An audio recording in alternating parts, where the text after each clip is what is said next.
അസ്സലാമു അലൈക്കും വറഹ്മത്തുള്ളാഹി വബറകാതുഹു.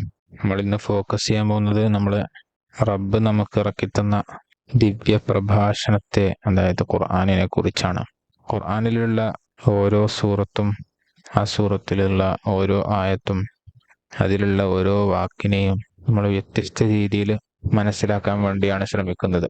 അതിപ്പോൾ നമ്മളൊരു പൂന്തോട്ടത്തിൽ നോക്കുകയാണെങ്കിൽ, ഒരു മലയുടെ മുകളിൽ നിന്ന് നമ്മൾ ഈ പൂന്തോട്ടത്തെ കാണുമ്പോൾ ഏത് രീതിയിലാണോ നമ്മൾ കാണുന്നത്, ആ ഒരു രീതിയിൽ നമ്മൾ ഖുർആനിനെ നോക്കിക്കാണും. അതോടൊപ്പം ഖുർആനില്, അതായത് ഒരു പൂന്തോട്ടത്തിൽ ഏതെങ്കിലും ഒരു പൂവിലോ അല്ലെങ്കിൽ ഒരു പ്രാണിയിലോ അല്ലെങ്കിൽ ഒരു ജീവിയിലോ അല്ലെങ്കിൽ മറ്റു വസ്തുക്കളിലോ ഫോക്കസ് ചെയ്ത് അതിൽ മാത്രം കോൺസെൻട്രേറ്റ് ചെയ്ത് അതിനെ നോക്കിക്കാണുന്ന രീതിയിലും നമ്മൾ ഖുർആനിനെ മനസ്സിലാക്കാൻ ശ്രമിക്കുന്നതാണ്. അതായത് നമ്മളൊരു സൂറത്തായി മൊത്തത്തിൽ അതിലുള്ള ചരിത്രങ്ങളും സംഭവങ്ങളും മറ്റു കാര്യങ്ങളൊക്കെ മനസ്സിലാക്കാനും അറിയാനും ശ്രമിക്കും. ഇതുപോലെ ഒരായത്തിനെ മൊത്തത്തിലും ആ ആയത്തിൽ ഉപയോഗിച്ചിരിക്കുന്ന വാക്കിലെ ഓരോ വാക്കായും നമ്മൾ മനസ്സിലാക്കാൻ ശ്രമിക്കാനാണ് ഉദ്ദേശിക്കുന്നത്. നമുക്ക് നൽകിയ വിശുദ്ധ ഖുർആൻ, അതായത് ദിവ്യ പ്രഭാഷണത്തിൽ നമുക്ക് അള്ളാഹ് നൽകിയിരിക്കുന്നത് 114ഓളം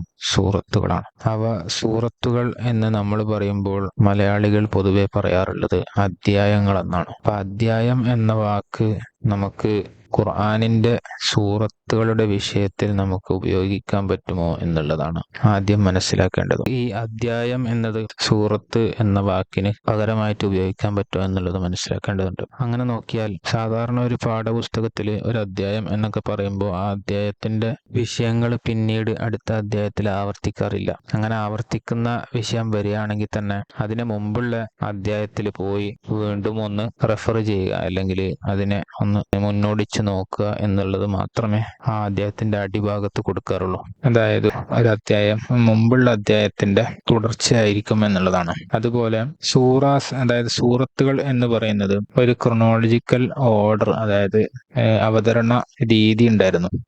ആ ഒരു അവതരണത്തിന്റെ പശ്ചാത്തലത്തിലല്ല സൂറത്തുകൾ സ്ഥിതി ചെയ്യുന്നതും അതിനെ സ്ഥാപിച്ചിരിക്കുന്നതും, മറിച്ച് ആ സൂറത്തുകൾ എങ്ങനെ ആവണം എന്നുള്ള ആ രീതിയിൽ മാത്രമാണ് അത് സ്ഥാപിച്ചിരിക്കുന്നത്. അല്ലാതെ അത് അവതരിച്ച രീതിയോ അവതരിച്ച ആ ഒരു ഓർഡറിലോ അല്ല ആയത്തുകളും സൂറത്തുകളൊക്കെ സ്ഥാപിച്ചിരിക്കുന്നത് എന്നുള്ളത് നമ്മൾ മനസ്സിലാക്കണം. ഒരു അധ്യായത്തിന്റെ ഒരു ബുക്ക് എടുക്കുകയാണെങ്കിൽ ആ ബുക്കിന്റെ അകത്തുള്ള അധ്യായങ്ങളിൽ നമ്മൾ ഓർഡർ തെറ്റിച്ചാൽ, ഒരു പാഠം മറ്റൊരു പാഠത്തിന് മുമ്പ് അയക്കഴിഞ്ഞാൽ അത് ഒരു അർത്ഥമില്ലാത്തൊരു ബുക്കായി മാറും എന്നുള്ളതാണ്. എന്നാൽ ഈ സൂറത്തിന്റെ വിഷയം നമ്മൾ ശ്രദ്ധിച്ചു കഴിഞ്ഞാൽ മുമ്പുള്ള സൂറത്തുകളിലുള്ള അതേ വിഷയങ്ങൾ ഉണ്ടാവാം, അതില്ലാതിരിക്കാം. അപ്പൊ അങ്ങനെയുള്ള അർത്ഥമില്ലായ്മ ഖുർആനിലുള്ള സൂറത്തുകളിൽ ഉണ്ടാവുന്നില്ല എന്നുള്ളതാണ്. അത് നമ്മൾ പാഠപുസ്തകം എന്നുള്ള രീതിയിൽ കാണുമ്പോഴാണ് നമ്മൾ ആ ഒരു രീതിയിൽ ഖുർആനിനെ മനസ്സിലാക്കുന്നതും തെറ്റിദ്ധരിക്കുന്നതും. അതായത് ഖുർആനിന് അതിൻ്റെതായ ഒരു ഓർഡർ ഉണ്ട് എന്നുള്ളത് പ്രത്യേകം അറിയുക. അത് മാത്രമല്ല,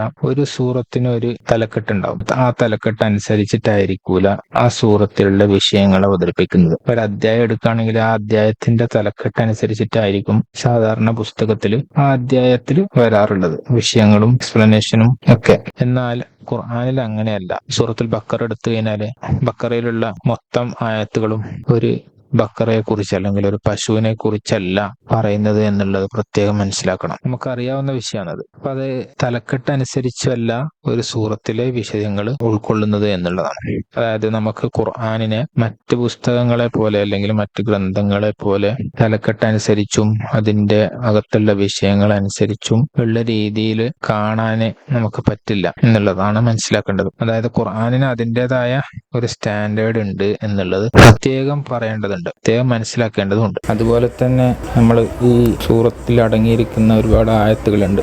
ആ ആയത്തുകൾക്ക് നമ്മൾ പൊതുവെ പറയാറുള്ള പേരെന്ന് പറയുന്നത് വചനം അല്ലെങ്കിൽ വാചകം എന്നൊക്കെയാണ് പറയാറുള്ളത്.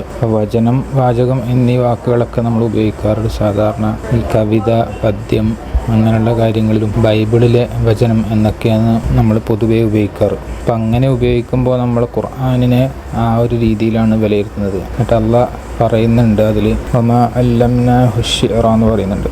നാം അവർക്ക് പദ്യം അല്ലെങ്കിൽ കവിതയെ പഠിപ്പിച്ചിട്ടില്ല എന്ന്. അതുപോലെ തന്നെ വമാ ഹുവ ബിഖൗലി ഷാഇർ എന്ന് പറയുന്നുണ്ട്, അതൊരു കവിയുടെ വാക്കുകളല്ല. അതുപോലെ വശ്ശുഅറാഉ യത്തബിഉഹുമുൽ ഗാവൂൻ, അങ്ങനെ കവിത പാടുന്നവർ, അവർക്കറിയില്ല അവരെന്താണ് പറയുന്നത് എന്നത്.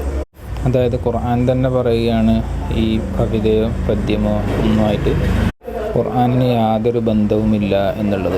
അപ്പോൾ നമ്മൾ ഈ വചനം എന്ന് പറയുമ്പോൾ തന്നെ നമുക്ക് ഈ കവിതയും പദ്യവും ഒക്കെ ആയിട്ട് ഖുർആനിന് ബന്ധമുണ്ട് എന്നുള്ള രീതിയിൽ നമ്മൾ കണക്കാക്കുന്ന പോലെയാണ്. അതുപോലെ തന്നെ നമ്മൾ ഈ വചനം എന്ന് പറയുമ്പോൾ സാധാരണ ബൈബിളിലെ വചനം എന്നൊക്കെ പറയുന്നത് പോലെ ആ ഒരു രീതിയിലും കണക്കാക്കുന്നു എന്നത് കൂടി ശ്രദ്ധിക്കേണ്ടതുണ്ട്. അങ്ങനെ അത് കാരണം ചില വാദങ്ങൾ ഉണ്ടായിട്ടുണ്ട്. അതായത് ഖുർആൻ എന്നുള്ളത് ബൈബിളിൽ നിന്ന് മോഷ്ടിച്ചതാണ് എന്നൊക്കെ ഉള്ള വാദങ്ങൾ ഉണ്ടായിട്ടുണ്ട്. അതായത് പ്രവാചകൻ സല്ലല്ലാഹു അലൈഹി വസല്ലം കച്ചവടത്തിനും മറ്റുമൊക്കെ യാത്ര ചെയ്യാറുണ്ടായിരുന്നല്ലോ. അങ്ങനെ യാത്ര ചെയ്ത് ഇരിക്കുന്നതിൻ്റെ ഇടയിൽ ഈ ബൈബിളിൻ്റെ കാര്യങ്ങളൊക്കെ അറിഞ്ഞ് അതിൽ നിന്ന് ഒപ്പിയെടുത്ത കാര്യങ്ങളാണ് ഈ വചനങ്ങൾ എന്നുള്ള രീതിയിലൊക്കെ പറയാറുണ്ടായിരുന്നു.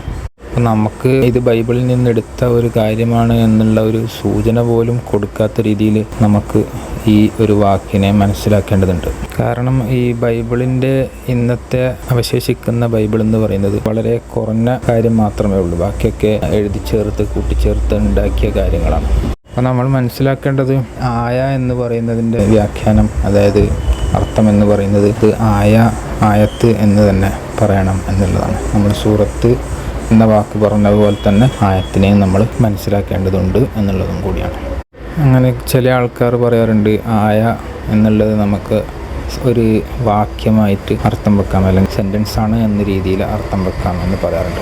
അങ്ങനെയാണെങ്കിൽ നമ്മൾ ഖുർആനിലെ ആദ്യത്തെ വലിയ സൂറത്തിൻ്റെ ആദ്യത്തെ ആയ എന്ന് പറയുന്നത് വെറും അലിഫ് ലാം മീം എന്നാണ്. അപ്പോൾ ആ 3 അക്ഷരം വരുന്ന ഒരായത്ത് ഒരു സെൻറ്റൻസ് ആണോ ഒരു വാക്കാണോ എന്താണോ എന്ന് പോലും നമുക്കറിയില്ല. അള്ളാഹ്ക്ക് മാത്രം അറിയുന്ന ഒരു കാര്യമാണ്. അതുപോലെ നമ്മൾ സൂറത്തുർ റഹ്മാനിൻ്റെ ആദ്യത്തെ ആയത്തെടുത്ത് നോക്കിയാൽ റഹ്മാൻ എന്നാണ്. ഇതൊരു വാക്കാണ്. ആ വാക്ക് സെൻറ്റൻസ് ആണോ? അല്ല, അത് വെറും ഒരു വാക്കാണ്. ഒരു വാക്ക് എന്തായാലും ഒരു സെൻറ്റൻസ് അല്ല. അങ്ങനെയാണെങ്കിൽ ആ ഒരു ആയത്ത് ഒരു സെൻറ്റൻസ് ആയിട്ട് നമുക്ക് കണക്ക് കൂട്ടാൻ പറ്റുമോ? അപ്പോൾ അങ്ങനെയാണെങ്കിൽ അള്ളാഹു ഖുർആനിനെ നമുക്ക് പഠിപ്പിച്ചു തന്നു, അതൊരു സെൻറ്റൻസ് ആണ്. പക്ഷേ അള്ളാഹ് എന്ന് മാത്രം പറയുമ്പോൾ അതൊരു സെൻറ്റൻസ് ആണോ? അല്ലല്ലോ, അതൊരു വാക്കാണ്. ഒരു സെൻറ്റൻസിനേക്കാൾ കുറഞ്ഞ വാക്കുകളും ഒരു ആയത്താവാം എന്നുള്ളത് നമ്മൾ മനസ്സിലാക്കേണ്ടതുണ്ട്. അതേപോലെ 3 ആയത്തുകൾ കൂടിയിട്ട് അല്ലെങ്കിൽ അതിൽ കൂടുതൽ ആയത്തുകൾ കൂടിയിട്ട് ഒരു സെൻറ്റൻസ് ആവുന്ന കാര്യങ്ങളുണ്ട്.